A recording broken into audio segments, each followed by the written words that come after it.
আশা করি আল্লাহর রহমতে তোমরা সবাই ভালো আছো।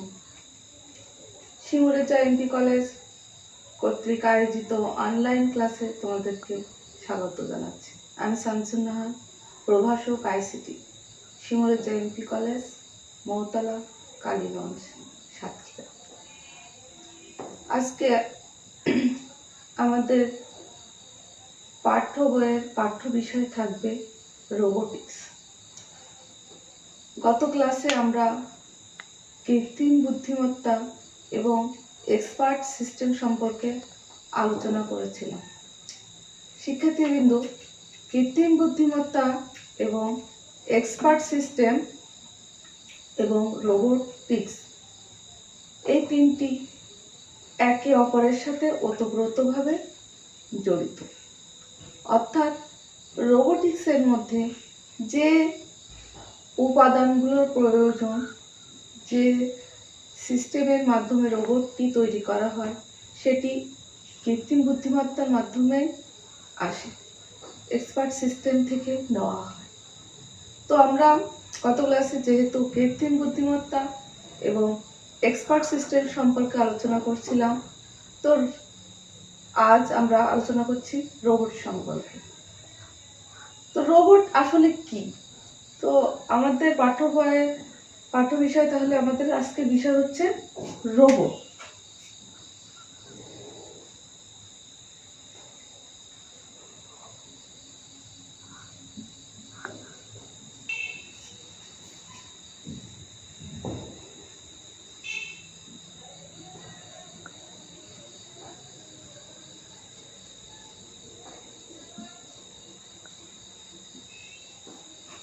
অর্থাৎ রোবট বিজ্ঞান মানেই হচ্ছে রোবোটিক্স। এই বিষয়ের ওপর আমাদের আজকের শিক্ষণফল থাকছে রোবট কি সে সম্পর্কে শিখতে পারবে। অর্থাৎ আজকের ক্লাসে আমরা শিখতে পারবো হচ্ছে রোবট কি সে সম্পর্কে। এছাড়া রোবটের সুবিধা অসুবিধা সম্পর্কে আমরা জানতে পারবো। রোবট সম্পর্কে বিস্তারিত আলোচনাও আমরা এই ক্লাসে করব। তো রোবট শব্দটি উৎপত্তি রোবটই স্লাভিক শব্দ থেকে। রোবট শব্দের অর্থ হচ্ছে দাস। রোবট শব্দের অর্থ কি? রোবট শব্দের অর্থ হচ্ছে দাস বা কর্মী। কম্পিউটার প্রোগ্রাম দ্বারা নিয়ন্ত্রিত এক ধরনের মেকানিক্যাল কম্পিউটার প্রোগ্রাম দ্বারা নিয়ন্ত্রিত এক ধরনের মেকানিক্যাল যন্ত্র বা মেশিন, যা কৃত্রিম বুদ্ধিমত্তা ব্যবহার করে বিভিন্ন ধরনের কাজ করতে পারে, তাকে রোবট বলে। অর্থাৎ মানুষের মতো রোবটও কিন্তু বিভিন্ন ধরনের কাজ করতে পারে, কিন্তু এটা কৃত্রিম বুদ্ধিমত্তার সাহায্যে তৈরি। এটি মানুষের মতো কাজ করতে পারে এবং কাজের ধরন দেখে মনে হয় এটা মানুষের মতো, কিন্তু আসলে কিন্তু এটি মানুষ নয়, এটি একটি যন্ত্র। অ্যাসিমো কি? এটি একটি মানব সদৃশ্য রোবট। অ্যাসিমো অর্থাৎ কি? একটি মানব সদৃশ্য রোবট, যা মানুষের মতো হাঁটাহাঁটি ও কাজকর্ম করতে পারে। যেমন বোতলের মুখ খুলে গ্লাসে পানি ঢেলতে পারে, কলমের মুখ খুলে লিখতে পারে, ইত্যাদি। যে সফটওয়্যারগুলো তার মধ্যে, অর্থাৎ কৃত্রিমভাবে যে প্রোগ্রামগুলো তার মধ্যে দেওয়া, সেগুলো সে করতে পারে। তবে রোবট অন্য আকৃতিরও হতে পারে। অর্থাৎ মানুষের কাজ করতে পারে বিধায় রোবটকে শুধুমাত্র মানুষের আকৃতি দিতে হবে এমন কিন্তু নয়, এটি আমরা অন্য আকৃতিরও হতে পারে। সর্বপ্রথম ডিজিটাল রোবট আবিষ্কার করেন জর্জ ডেবল।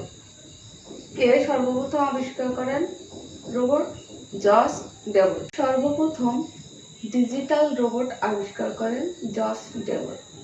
কে আবিষ্কার করেন? জর্জ ডেবল।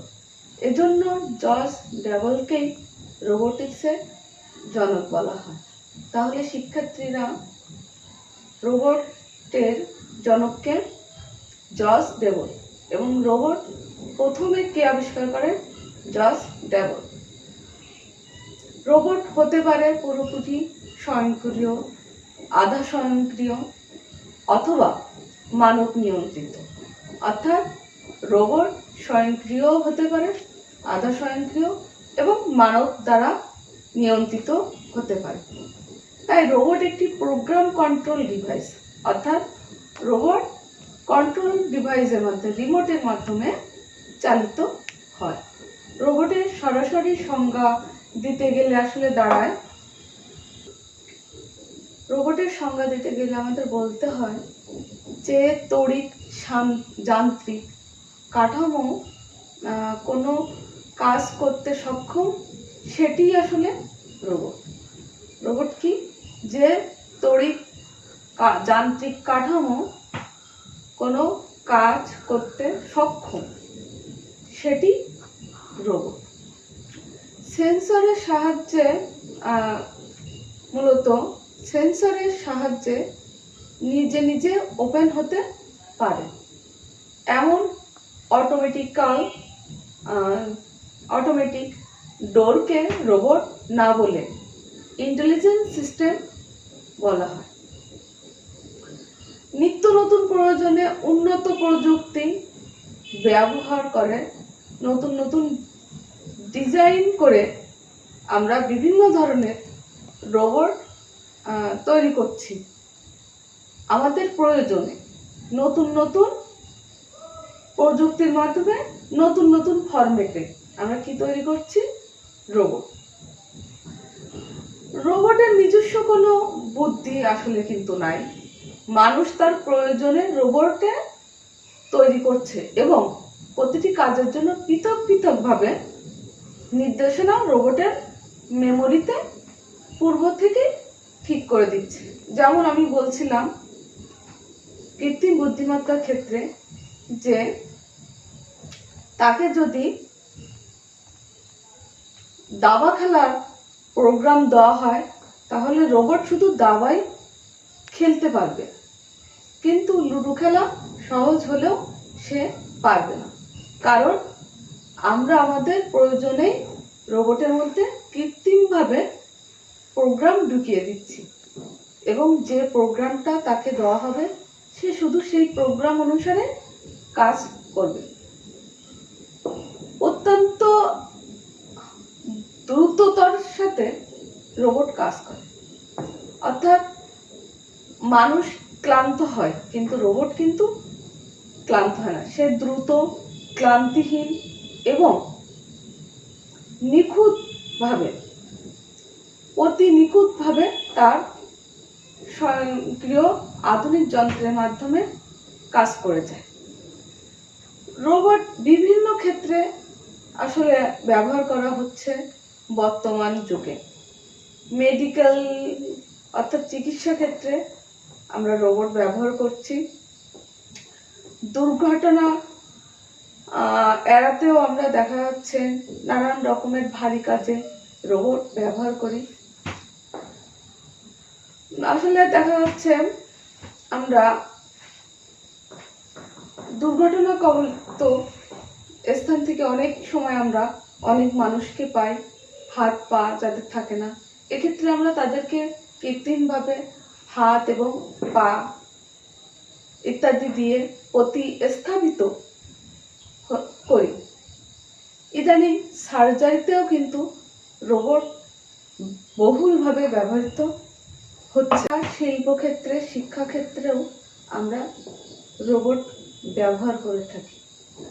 ইদানিং শিল্প কারখানায় রোবট শ্রমিক অর্থাৎ মানবাকৃতিক রোবট শ্রমিক ব্যবহৃত হচ্ছে। সাধারণত মানুষ যেসব কাজ করতে পারে না সেগুলোই রোবটের সাহায্যে করা হয়ে থাকে। তাছাড়া রোবট অতি দ্রুততার সাথে কাজ করতে পারে। শিল্পক্ষেত্রে রোবট ব্যবহারের ফলে উৎপাদন আরো অনেক বেড়ে গেছে। শিক্ষাক্ষেত্রেও দেখা যাচ্ছে রোবটের মাধ্যমে আমরা শিক্ষাদান করাচ্ছি, অর্থাৎ কোনো একটি বইকে যদি আমরা সফটওয়্যারের মাধ্যমে রোবটের মধ্যে কৃত্রিমভাবে দিয়ে দিই, তাহলে সেই বইয়ের প্রত্যেকটি টপিক কিন্তু সে নিখুঁতভাবে সুন্দরভাবে বইয়ের মতো করে সে ছাত্রছাত্রীদের পাঠদান দিবে। রোবট কিভাবে কাজ করবে? আসলে রোবট কিভাবে কাজ করবে সেটি কিন্তু আমরা কৃত্রিমভাবে দিয়ে দিচ্ছি। যে কোনো রোবটই কন্ট্রোল সিস্টেম হিসেবে মাইক্রো প্রসেসর ব্যবহার করা হয়, অর্থাৎ মাইক্রো প্রসেসর দ্বারা আমরা রোবটকে চালিত করব।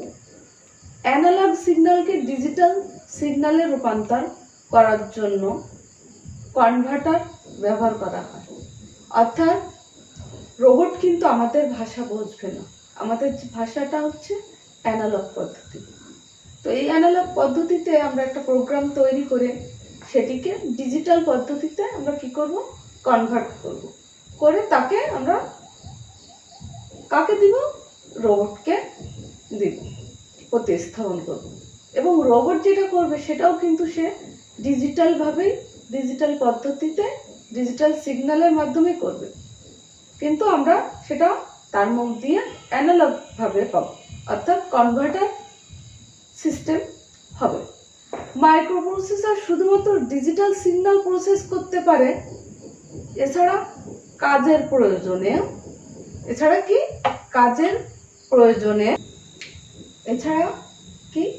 প্রয়োজনে রোবটকে 360 ডিগ্রি কোণ পর্যন্ত ঘুরানো যায়, অর্থাৎ মানুষের মধ্যে সে ইজিলি ঘুরতে পারে না।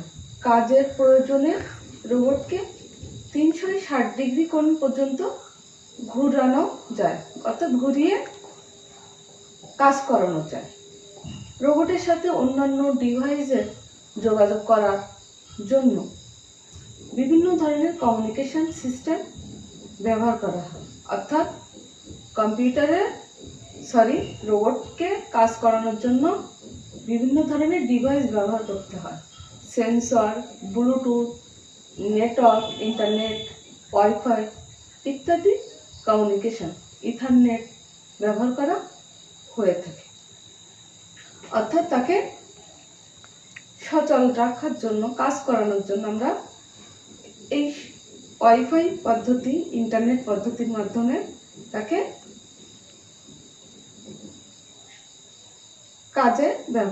তার কাজে ব্যবহার করে থাকি। রোবটের উপাদান, অর্থাৎ রোবট কি কি দিয়ে তৈরি হতে পারে। তো অনেকগুলো উপাদানের মধ্যে আমরা কিছু উপাদানের কথা বলবো।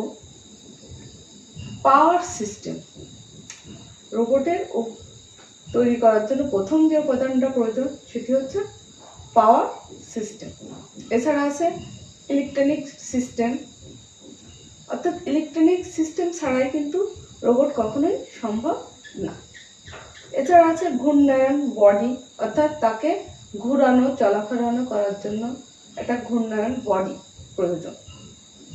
অ্যাকচুয়েটর, মস্তিষ্ক বা প্রসেসর, যেটা খুবই জরুরি। ম্যানিপুলেশন, অর্থাৎ আমরা অ্যানালগকে ডিজিটাল এবং ডিজিটালকে অ্যানালগে কনভার্ট করাটাকে আমরা বলবো ম্যানিপুলেশন। অনুভূতি, অর্থাৎ মানুষের যে অনুভূতি, সেই অনুভূতিটাকে আমরা রোবটের মধ্যে প্রদান করব।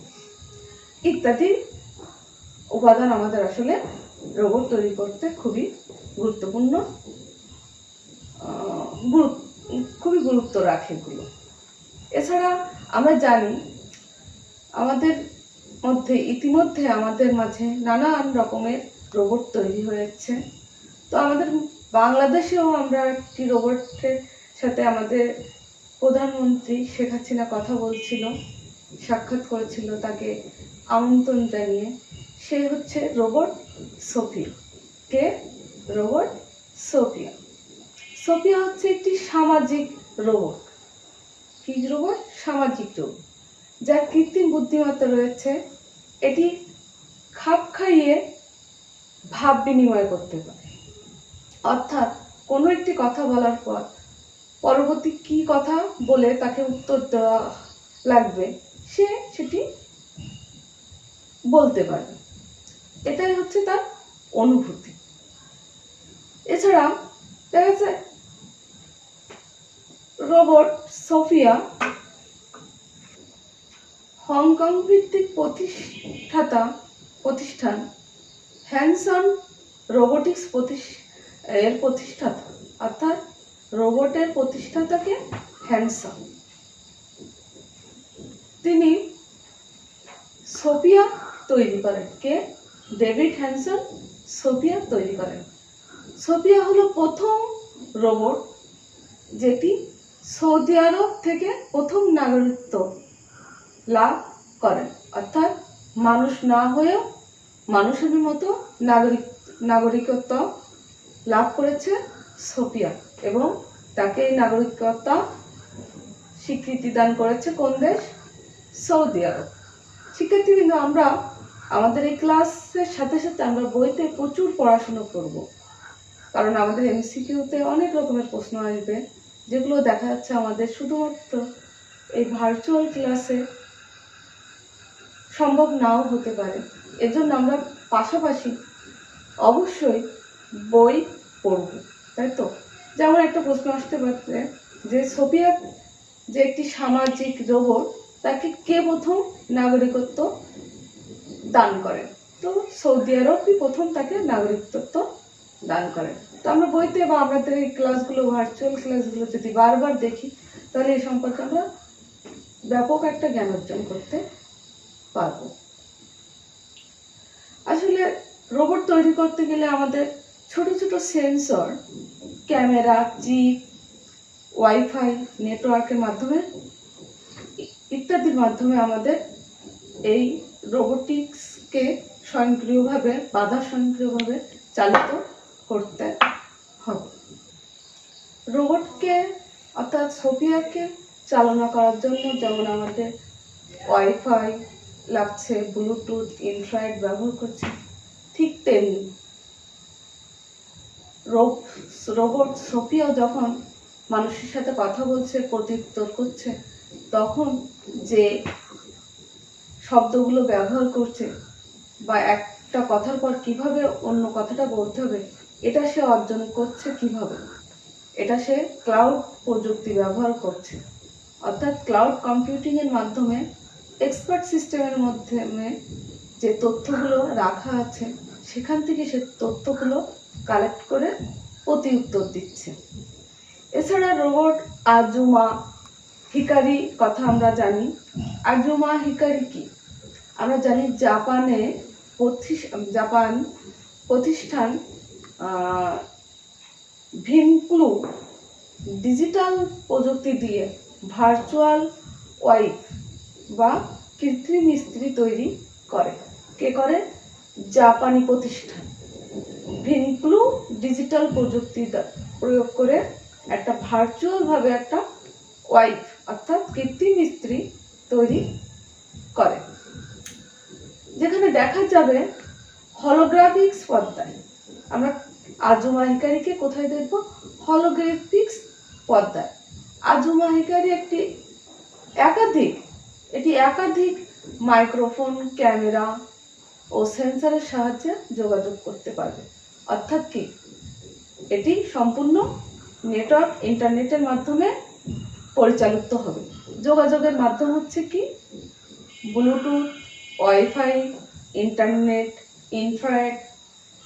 এই কৃত্রিম স্ত্রী তার সঙ্গীকে ঘুম থেকে উঠাবে, অর্থাৎ হাত দিয়ে না, গুড মর্নিং বলে ঘুম থেকে জাগাবে, গুড মর্নিং বলবে, ঘরের বাতি জ্বালিয়ে দেবে। কিসের মাধ্যমে?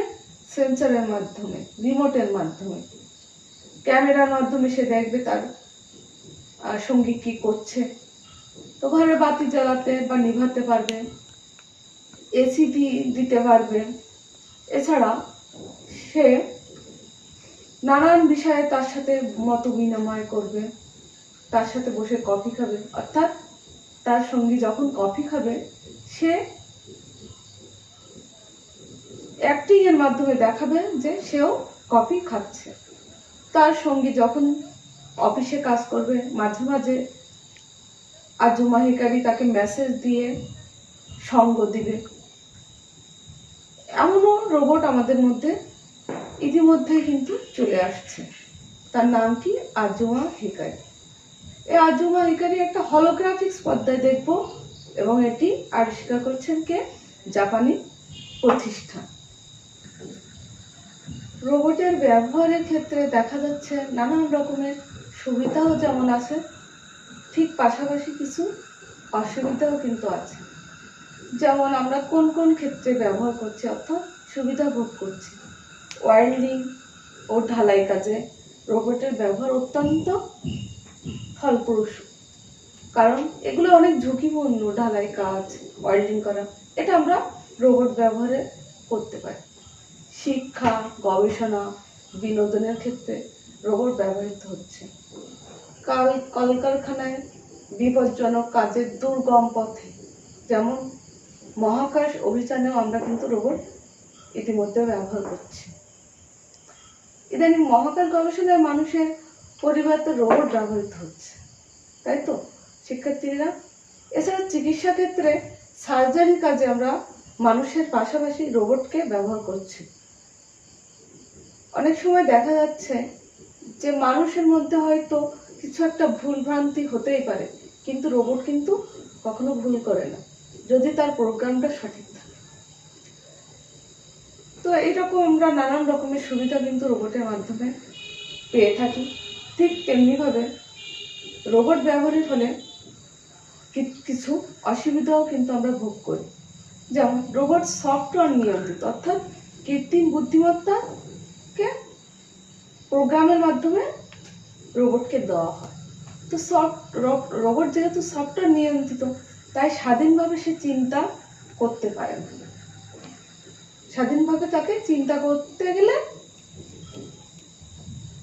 এক্সপার্ট সিস্টেম, ক্লাউড কম্পিউটিংয়ের সাহায্য নিতে হয়। তারপরেও অনেক সময় সমস্যা হতে পারে। কিসের জন্য? নিজস্বভাবে চিন্তা করার জন্য, স্বাধীনভাবে চিন্তা করার জন্য। ভুল সংশোধন বা ভুল থেকে শিক্ষা নিতে রোবট কিন্তু পারে না, যেটি মানুষ পারে। রোবট সংশ্লিষ্ট যন্ত্রপাতির দাম অত্যাধিক বেশি, যার জন্য ব্যবহারের সময় কোনো একটি যন্ত্রপাতি পার্টস যদি নষ্ট হয়ে যায়, তাহলে সেটা ক্রয় করার জন্য অধিক দাম দিতে হয়। রোবট ব্যবহারে কর্মীদের কাজের ক্ষেত্রে, অর্থাৎ রোবট ব্যবহারের ফলে মানুষের যে কাজের কর্মসংস্থান যে জায়গাটা, সেটা দিন দিন কমে যাচ্ছে। এছাড়া রোবট ব্যবহার করতে গেলে আমাদের প্রচুর দক্ষ জনশক্তির প্রয়োজন হয়। তো রোবট ব্যবহারের ক্ষেত্রে দেখা যাচ্ছে অসুবিধার চেয়ে আমরা সুবিধাই কিন্তু বেশি ভোগ করে থাকি। তো এই পর্যায়ে শিক্ষার্থীরা আমরা আমাদের রোবট বিজ্ঞান, রোবোটিক্সে পাঠ্য বইয়ে ক্লাসে আমরা আজকে শিখলাম রোবট কি, এছাড়া শিখলাম রোবটের সুবিধা অসুবিধা সম্পর্কে শিখলাম। এছাড়া রোবট সম্পর্কে আমরা বিস্তারিত একটা আলোচনা করলাম, রোবট সোফিয়া, আজুমা হিকারি সম্পর্কে। এছাড়া এটা কিভাবে সম্ভব তা তো আমরা কৃত্রিম বুদ্ধিমত্তা ও এক্সপার্ট সিস্টেম ক্লাসটা নিয়েছিলাম, সেটাতে আমরা জানতে পেরেছি। তো শিক্ষার্থীরা, তোমরা আমাদের চ্যানেলটিতে যারা সাবস্ক্রাইব করনি তারা অবশ্যই সাবস্ক্রাইব করবে। ফেসবুক আইডিতে আসবে, অর্থাৎ আমাদের কলেজ আইডিতে আমরা যে পেজ আছে। এছাড়া আমাদের ইউটিউবেও আমাদের কলেজের চ্যানেলটি দেওয়া আছে। তা আজকে আমরা আমাদের ক্লাস এ পর্যন্তই। তোমরা সুস্থ থেকো, সুন্দর থেকো, ভালো থেকো, এই প্রত্যাশায় রেখে আজকে আমার ক্লাস এখানেই শেষ করছি। আল্লাহ।